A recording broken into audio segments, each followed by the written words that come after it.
From the advent of the first camera, an array of photographs shrouded in mystery and intrigue has come to light.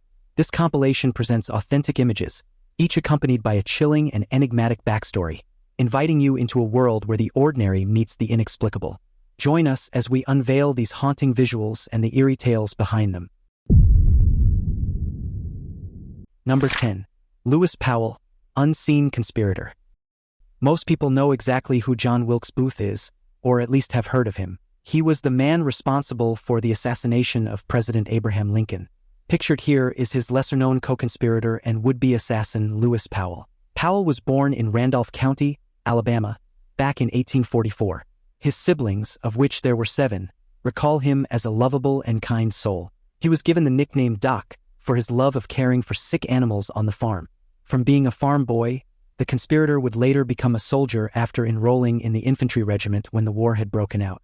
During his service, he would become known as Louis the Terrible for his prowess. In 1863, Powell was injured during the Battle of Gettysburg and was thereafter hospitalized. There, he would meet a nurse, Margaret Branson, with whom he would develop a relationship. It's believed that she helped him escape, after which he would meet up with the Confederate battalion known as Mosby's Rangers. It was around this time that he became involved with the Confederate Secret Service and became affiliated with Booth. He, Booth, and others had conspired to plot assassinations against Lincoln, William Seward, and Andrew Johnson in an attempt to topple the government. Upon his 21st birthday, Powell would find himself in an unfortunate circumstance. He was to be accused of being involved in the April 14th assassination of Lincoln. He and his co-conspirator George Atzerodt were confined to the hold of the USS Saugus. The plan was for Booth to go after Lincoln, Atzerodt to assassinate Johnson, and Powell to take out Secretary William Seward. On the day of the assassination, he would arrive at the home of the secretary at 10:13 p.m., but he'd been denied entry, after which chaos would reign. He pushed past the servant and went to the 3rd floor. On his way there, he would encounter the secretary's son, Frederick. By this time, Lincoln had been fatally wounded. Eventually, he would reach the bedroom where Seward was, surrounded by his bodyguard, a nurse, and his daughter, all of whom were injured in the attack. After this, he would wander back to the home of yet another co-conspirator, which ultimately led to both of their arrests, as the police had been waiting there. Alexander Gardner was permitted to take a series of images of Powell, including one where he's in the same hat and coat that he wore on the evening of the attack on Seward. During a 6-week trial, the almost assassin was said to have shown no signs of sorrow or distress for the situation and was described as rather mysterious. 3 of the several who were involved were sentenced to life in prison, while others received 6 years. Number 9. Lonesome Georges End. On the 24th of June in 2012, this Pinta Island tortoise had met his demise due to unknown causes. The tortoise had been named Lonesome George, as he was the last of a species of giant tortoise from one of the smallest Galapagos islands, Pinta. He was discovered in 1972 and has since become an icon of conservation. He was believed to be around 100 years old and had attracted 180,000 visitors in 2011. Scientists attempted to re-establish the extinct species by introducing 2 females of a different subspecies to the enclosure. Unfortunately, the eggs were infertile. The creature was said to be in good health, but unlike the rest of the tortoises, he was overweight. At the end of the 1980s, it became clear that he had to be placed on a diet. Nutritionists and veterinarians would thereafter examine him regularly, and the center's personnel continue to implement their expert recommendations. Upon his passing, George was taxidermied and displayed in a museum before making his way to the Galapagos National Park headquarters found on Santa Cruz Island. Early records revealed that there had been thousands of turtles and tortoises on the islands, but ships began to arrive there. The sailors had no freezers, and so their main meal would become the creatures of the islands, which included that of the tortoise. Soon dogs, rats, cats, donkeys, and livestock were introduced to the island, which placed the tortoise's food sources at risk.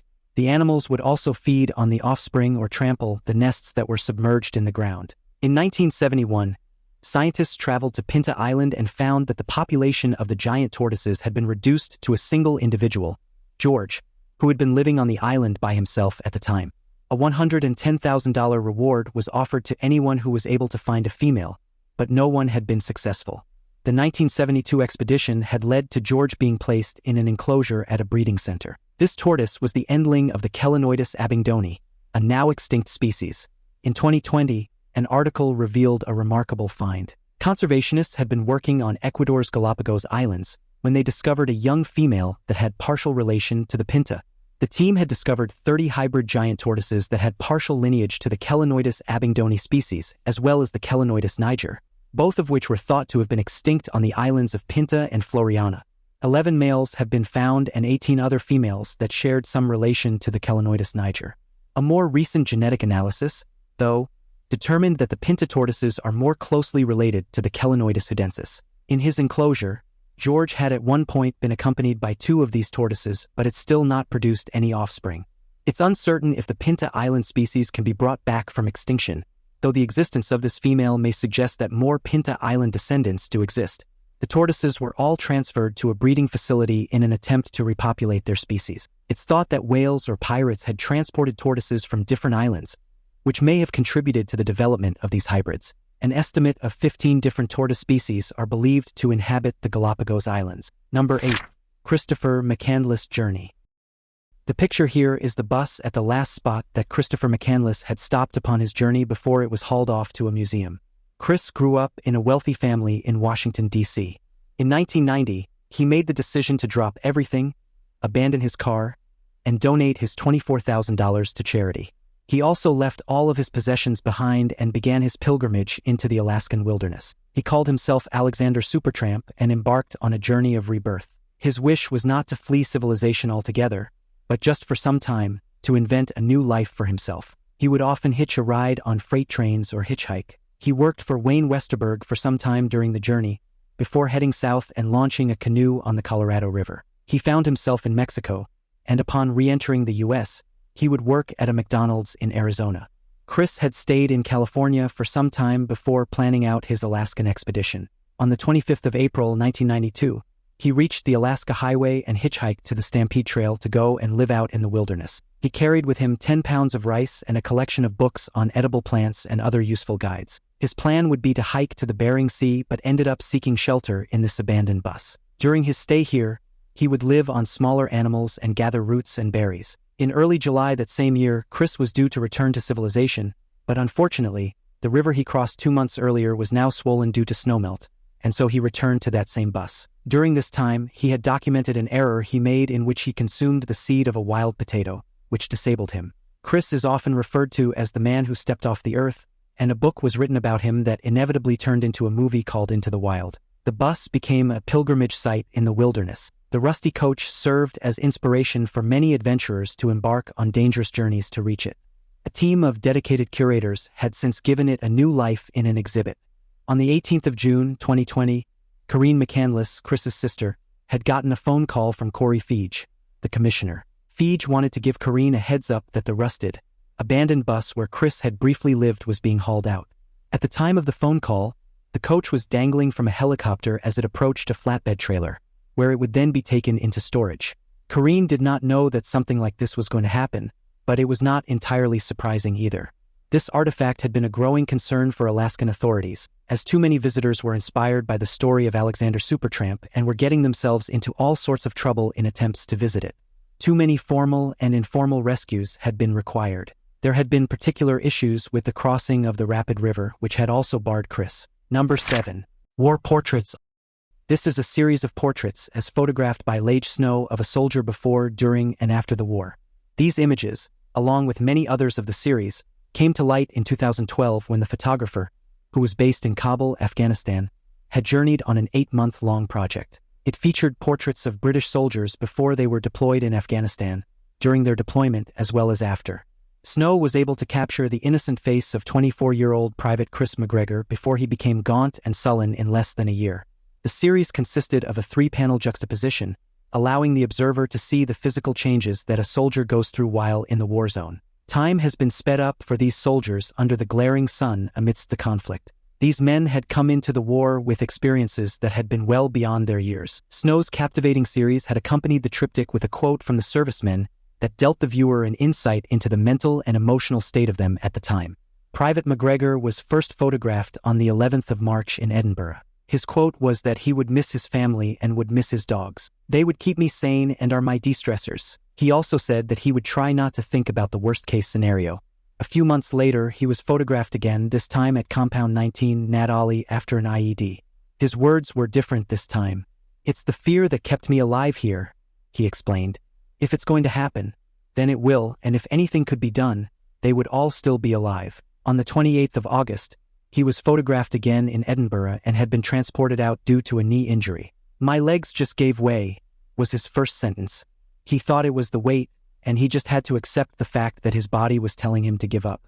Upon his return home, McGregor had gone on a lengthy and happy walk with his dogs. Snow's intention for this photographic series was not just to honor the bravery of these soldiers, but also to draw attention to their psychological transformations. She detailed that the project stemmed from being embedded with the military in Iraq and Afghanistan for the past 4 years. During this time, she would bear witness to the young men returning as shadows of their previous selves. She'd met these soldiers in 2010 while spending months training with their unit. While she and the soldier were preparing to be shipped to Afghanistan, they spoke of missing home, fear, injury, losing their fellow soldiers, going home, and what life had been like on the front lines of the war. The photographer explained that this is exactly what photography is about, giving people a voice. Her portraits had revealed the effects that war had on the soldiers who fought in it. They went in innocent and mentally healthy, only to come out hardened, injured, and crushed. Number 6. Golems Eye Mutation. Aside from visible hearts, the presence of kneecaps, and some frogs or toads having no lungs, there's another strange mutation. Back in 1992, a toad that appeared to have no eyes was found. A journalist discovered that it seemed more aware if its mouth was open. The reason for this was an incredible mystery. The creature did, in fact, have eyes, except they'd been attached to the roof of his mouth. The curious creature was then taken to a herpetologist at the University of G. Professor Bogard had come across many amphibian abnormalities, but none of them had been quite like this. Bogard took notes of his patient, a male American toad. He was 2 inches in length and was somewhere around 2 years old, which would surprise the professor, who believed that a nearly blind frog would not be able to survive that in the wild. The creature was named Golem, and it was uncertain as to how his eyes had become like this. It was surmised at the time that it was a developmental issue of either a genetic or environmental nature. It was believed that this modification was macromutation. Macromutation is a major alteration made at birth and not something that slowly evolved over a few generations. The aquatic habitat of tadpoles leaves them vulnerable to parasites and predators, but the symmetry of Golem's eyes argues against a targeted external injury. This form of mutation takes small genetic changes to result in such a phenomenon. There are a few known causes for the mutation to take place, one of which is a parasitic infection. More specifically, it's the trode worm that causes its host to sprout extra or deformed hind legs. This did not appear to be the case with these strange toads, as the eyes were healthy and functional but were most certainly not in the right place. Some have argued that this was not due to a natural mutation but rather a deformity caused by disease. Macromutation is a mutation of a large phenotypic effect. Mutations that occur in the early stages of development may have large phenotypic consequences, such as that of the homeotic mutations in fruit flies. Homeotic genes direct the development of certain areas of the body and develop them in the wrong place, which is likely what may have happened with the toad. It's doubted that these types of mutations are important in evolution and are simply errors in early life stages. While the strange effect may be the result of an unfortunate mutation or perhaps a parasite, David Attenborough made another discovery. He explained that some frog species can pull their eyes downward when swallowing. The eyes aid in pushing the food down the frog's throat. Muscles are used to depress the eyes toward the cavity, but such an explanation could not have explained Golem's phenotype. The skin on top of his head was unbroken where his eyelids should have sat. There had been no sheath of palatal skin covering his eye lenses. The skin should have been pierced by these fully formed eyes. It was then thought, based on what's known about vertebrate eye development, that the palatal skin was integrated into the eyes of the frog when the retinas mistakenly grew towards the oral cavity. Hans Spemann was the first embryologist to win a Nobel Prize. It was he who concluded that the optic cup induces the lens. The optic cup of the eye stems from the neural tube to form a retina.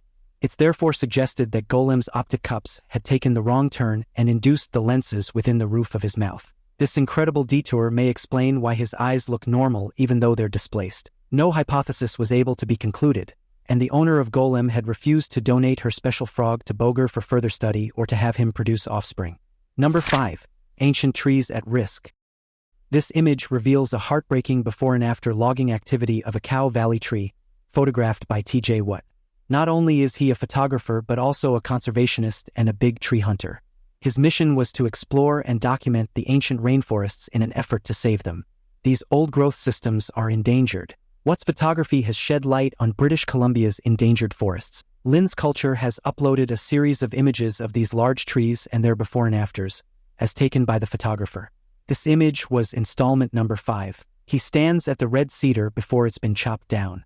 Research reveals that old-growth forests not only store massive amounts of carbon, but also continue to grow and sequester the carbon throughout their lives. The forests here contain 3 times more carbon per hectare than second-growth trees that they're in the process of being replaced with.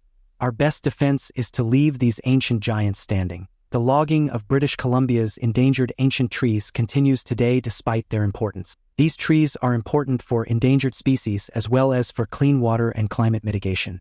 Old-growth red cedars can live over 1,000 years and easily reach 46 meters in height with a 5-meter wide base. One such tree had been estimated to be 800 to 1,000 years old before being cut down in 2020. Many species are dependent on these forests as there are highly complex ecosystems that sustain various life forms that could not survive on second-growth trees. Second-growth forests are logged every 50 years, which does not give them a chance to become old-growth. A study found that one of these trees can be worth tens of thousands of dollars, but they're found to be worth much more when left standing today, if one were to factor in the benefits of carbon storage, water filtration, and habitat sustainment. Aside from small mammals, insects, and amphibians that benefit from the trees, hibernating black bears use the hollow trunks as dens. One of Watt's trees revealed claw marks indicating a possible den location. Unfortunately, shortly after the image was taken, the tree was cut down.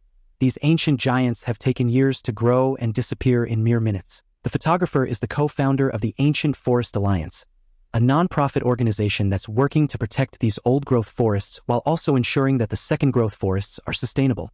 The pictures that he produced have greatly aided in bolstering environmental campaigns that are led by his organization, in partnership with others. They've additionally played an important role in securing the protection of these areas, including Avatar Grove, which is located near Port Renfrew. These large red cedar trees are situated in a forest in British Columbia that's in danger of disappearing forever. Such areas have been reduced to a small fraction of what their original extent had been. Many of these trees have been torn down, leaving only a handful left. One such tree is no longer in danger of logging as it's situated in an area where such practices are being deferred to protect them against the risk of permanent loss of biodiversity. What's stated? We need to be doing everything we can in our power to ensure that they remain standing, especially given the climate and biodiversity crisis. Number 4. Amazon Crisis. The Amazon rainforest is being pushed towards an irreversible cycle of collapse, a worst-case scenario that is disturbingly near. Pictured here is the aftermath of a recent wildfire that ripped through the Amazon rainforest, edging it towards a point where it'll no longer be able to sustain itself. In 2019, Brazil's National Institute for Space Research had found that there were at least 74,000 wildfires in the Amazon that year, which was an 84% increase from the year before. During this, the smog had been cast across the country and reached as far as the coastal metropolis of São Paulo. What's incredibly alarming about the rainforest's numerous fires is that it never burns on its own, as it's too wet to ignite. This would mean that the majority of these fires are being caused by humans. Some of these are sparked by farmers whose aim is to clear land to make way for crops and livestock. Illegal loggers have also ignited the greenery in an ill attempt to cover their tracks. The fires and illegal logging activities were in the process of a decline for years in this important rainforest, until President Jair Bolsonaro had taken office the year before. It's been alleged that Bolsonaro's intentions to exploit the forest were quite clear, but he bowed to the protests and international pressure and deployed the military to aid in fighting the fires, which at that point had spread across 6 Brazilian states. Furthermore, he had fired the country's leading deforestation experts and had quite clearly opened the rainforests for exploitation. Even with the wildfire subsiding, the damage had been done. Parts of the rainforest sat in ruins, and scientists warned that if enough of these areas are lost, the forest will spiral into collapse. The outcome will not be without global consequences. If the threshold is crossed, it would mean that there's a point of no return. The mahogany, kapok, and Brazilian nut trees are important for various reasons, but one of the main roles they play relates to the water system. They take in rainwater through the roots and move it to a canopy where it's released back into the air through a process known as evapotranspiration. They also release compounds that form small particles. These particles are responsible for forming clouds that lead to more rainfall. The rainfall patterns sustain not only the rainforest but also the agriculture throughout Brazil. Unfortunately, these trees are in the process of a decline along with shrubs, grass, fungi, and beneficial soil bacteria. At the root of all these fires and the degradation of the Amazon rainforest is the combination of climate change as well as reckless land use. The Amazon rainforest and many other forests across the world are the subject of a crisis. Each of these clumps of trees serves a critical role in the solution against global warming and climate change. Should tree loss pass the 25% threshold, the entirety of the basin would lose its capacity to absorb carbon dioxide, an important part of their life cycle that keeps the world alive. Number 3. Deforestation in Saimanan. In 2001, Saimanan Tamor was found to have 12.6 million hectares of primary forest, which extended over 64% of the land area. A 2023 study revealed that 49,000 hectares had been lost, equivalent to 2,471 acres. Pictured here is a combination of two images of Saimanan forest. On the left, the lush, flourishing greenery of Suanai Song National Park can be seen. On the outskirts of the protected area, though, a few trees stand lonesome. This was the peatland forest that had been cleared in a large paper and pulpwood concession. The images were part of an aerial survey mission conducted by Greenpeace in 2010, revealing the damage that has been done to the forests due to illegal logging or intentional clearing of land for factories or farming purposes. Saimanan is located in Indonesia, an island of Borneo. As in various other areas of the world, Borneo's tropical forests are also being subjected to degradation through logging for timber, palm oil, rubber, minerals, and pulp. To match the increase in such activity, there has been a rise in illegal wildlife trading, as the clearances are providing a direct route to remote areas. Land clearing, conversion activities, and logging have become one of the biggest threats to the heart of Borneo. The conversion of natural forests to palm oil or timber plantations is of the utmost concern. Two alien machines were introduced in the 1950s, the chainsaw and caterpillar tractor, which both had the most severe impact on the forest than any other foreign and introduced species. It's not only deforestation that is leading to the destruction of Saimanan, but also the introduction of roads that allow access to valuable trees, along with direct routes for hunters and land speculators. Satellite studies have revealed that 56% of projected lowland rainforests within Saimanan have been eradicated from 1985 to 2001. In order to meet the global supply and demand for timber, that percentage is equivalent to 291,000 square kilometers, nearly the size of Belgium. While protection laws have been established in Borneo, they're often inadequate or are glaringly violated without consequence. In the heart of Borneo, as well as Saimanan, one of the largest drivers of deforestation is accredited to palm oil plantations. The need for so many plantations is to meet the supply and demand requirements for palm oil, which is one of the more important tropical oils in the oils and fats industry. The oil palm production had gone from 600,000 hectares in 1985 to more than 6 million hectares by 2007. The development of such plants contributes to deforestation in both a direct and indirect way through tropical deforestation. Without the maintenance of the large block of forests, there are hundreds of species that are at risk of becoming extinct. Orangutans and elephants have become largely affected due to the large areas they require to survive, which are now being removed right in front of them. Smaller animals may not be able to reestablish in isolated patches of suitable habitat and will therefore likely become extinct. Roads that are constructed through the protected areas are further adding to habitat degradation and also provide a route for poachers. Borneo's major river systems begin within the heart of Saimanan. These forests are critical in ensuring that the island's water supply is maintained. The lush areas are also needed to moderate the impact of fires and droughts, as well as to support the ecological stability in the lowlands. Coal extraction in Indonesia is also a main driver of the deforestation and environmental impact that's occurring. In a study, 4 countries were compared, revealing which has the most deforestation within the mining regions from 2000 to 2019. The 4 countries were Indonesia, Brazil, Ghana, and Suriname. Suriname has faced a deforestation of 22.6 square kilometers, Ghana lost 212.52, and 32,714 square kilometers of Brazil's forests were suppressed by deforestation. While each of these had an impact on the countries, none of them are quite as severe as Indonesia, which had faced deforestation of 1,928 square kilometers due to industrial mining. Number 2. The Last Kawaiioo. This is the Last Kawaiioo, a small black and yellow songbird that has a rather distinctive call that was last heard in 1987. The last song of the bird, tragically, was a mating call for a female that no longer existed. It was the last song of the last ever Kawaiioo, and pictured here is what the bird looked like. The sound that he made was a beautiful yet haunting bell-like chime. It gets worse when it's realized that the song that the bird had sung in this recording had actually been a duet. Each of those pauses had been where the female was supposed to sing back, but there had been no answer. Furthermore, these birds were ones that mated for life. This honeyeater had more of an impact than just being the last of its species, as it had also been the last surviving member of the moho family. He represented the only entire extinction of a whole avian family. The extinction was set forth by habitat destruction and the introduction of Polynesian rats, pigs, and disease-carrying mosquitoes. The population was initially weakened by the arrival of whaling ships in the 1800s, which carried rats that ate bird eggs. The introduction of mongooses in 1883 further caused a decline.